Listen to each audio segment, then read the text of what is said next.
हरिशरणम, हरिशरणम, हरिशरणम।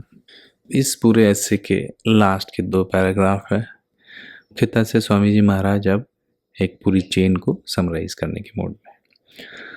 अकर्तव्य का अंत और कर्तव्य की अभिव्यक्ति के लिए प्रत्येक साधक को विवेक विरोधी कर्म का त्याग करना अत्यंत आवश्यक है, कारण कि वह अपना जाना हुआ असत है।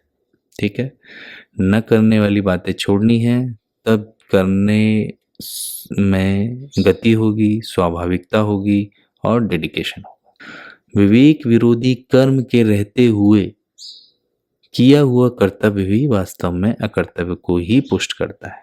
तो ये वाली वो बात हो गई कि जहाँ हमने कहा कि बुराई जब भलाई का भेष पहन के आती है, या भलाई जब होती है पर भीतर में बुराई भी मिली है, तो उससे वो असाधन ही है, वो अकर्तव्य ही है, और वो और अभिमान को भी पुष्ट करता है। तो वही आगे कह रहे हैं, आंशिक कर्तव्य परायणता मिथ्या अभिमान को पोषित करती है, झूठा अभिमान, फेक कॉन्फिडेंस।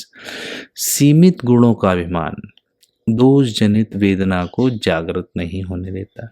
ये एक इसमें एक विशेष पॉइंट है, अलग से आया है। बाकी कई चीजें हमने पहले भी चिंतन मनन किया, उन पे फोकस किया है। सीमित गुणों का अभिमान मतलब यदि गुण फुली डेवलप नहीं हुए हैं, यदि प्रेम अधूरा ही है, तो प्रेम करने का भी अभिमान हो सकता है, दया करने का भी अभिमान हो सकता है, करुणा का भी हो सकता है, उसकी भी आसक्ति हो सकती है। तो यदि जो गुण पूर्ण रूपेण विकसित नहीं हुआ है, तो उसका अभिमान हो जाता है कि हम अपने अंदर जो विशेषता है वो कुछ गुणों के लेके ही तो होती है।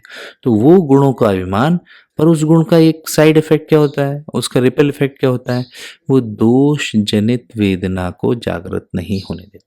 जैसे वो बात है ना कि हमारे भीतर कई चीज की आग क्यों नहीं है, अपने जिस चीज के लिए हम चाहते हैं वो यदि हमसे नहीं हो पा रहा है, तो उसकी भी व्याकुलता, उसकी आग क्यों नहीं है, कि कुनकुनापन है, ढीलापन है, ढिलाई है। तो ये इसका ये मेन कारण कि हमें कोई ना कोई बात का अभिमान है, जिसके कारण जो हमारे जीवन में दोष है उनको भी सह रहे हैं, उनके साथ जेल कर रहे हैं।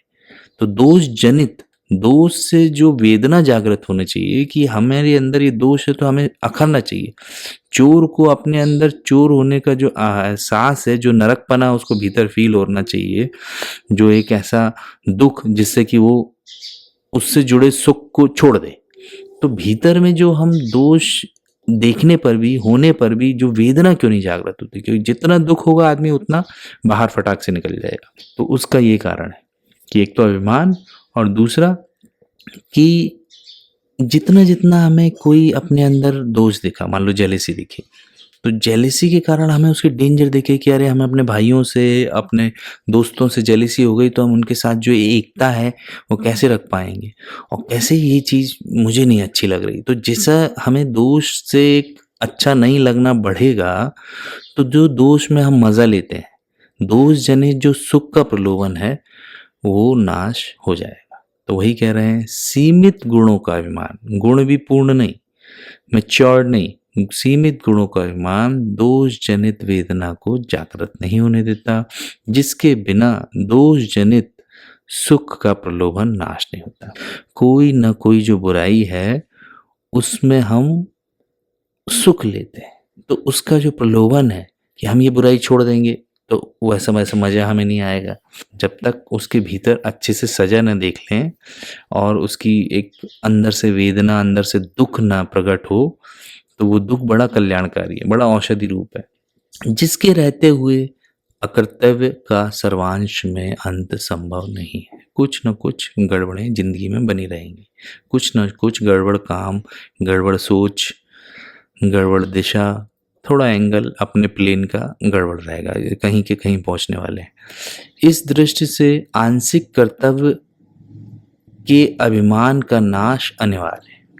मतलब हम थोड़ा बहुत करके संतोष कर लें और उसी के गुण गाते रहें, मतलब एक हम दान पुण्य कर रहे हैं, उसके जो हमने दिया है उसको बताए बिना चैन ना आए, तो ये ऐसी सब बातें हो जाएंगी कि कुछ ना कुछ करेंगे तो हम फिर उसको बताने के चक्कर में लगे रहेंगे।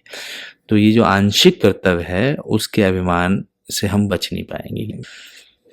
मतलब इस दृष्टि से आंशिक कर्तव्य के अभिमान का नाश अनिवार्य है, जिसके होते ही कर्तव्य की अभिव्यक्ति स्वतः होती है, कि जो कर्तव्य है वो करना नहीं पड़ेगा, उसकी अभिव्यक्ति होगी, स्वतः होने लगेगा। कर्तव्य की अभिव्यक्ति में ही सुंदर समाज का निर्माण तथा चिरविश्राम है। तो हमारे लिए क्या मिलेगा? चिरविश्राम, प्रेम। और समाज को क्या मिलेगा? सौंदर्य। तो हमसे जो कार्य होंगे वो बहुत हल्के फुल्के और बिना निगेटिविटी के, और एक अच्छा उदाहरण समाज को देखना मिलेगा, जिससे जो बुराई देख रहे हैं लोग, तो उनके लिए कोई रोल मॉडल भी नहीं है, उनके लिए कोई एग्जाम्पल भी नहीं है। मतलब माँ बाप खुद अपने बच्चों के एग्जाम्पल हों, तो बच्चे वैसा कहने और वैसा करने में नहीं लगते कि जैसे जैसे बोलते जाओ। लेकिन यदि वो वास्तव में देखेंगे अपने माँ बाप का स्वभाव, और उन कैसे वो निगेटिविटी एब्जॉर्व करते हैं, कैसे वो टफ सिचुएशंस में एक्ट करते हैं, तो बच्चों के अंदर अपने आप ही वैसे वाइब्रेशंस के कारण सुधार कार्यक्रम होने लगेगा। तो इससे सुंदर समाज, एक चेन अच्छी बिल्ड होने लगती है, रिपल इफेक्ट्स उसके अच्छे होते हैं। तो इसके बाद अगला पैरा है, वो लास्ट है, उसको अगले सेशन में ले। हरि शरणम, हरि शरणम, हरि शरणम।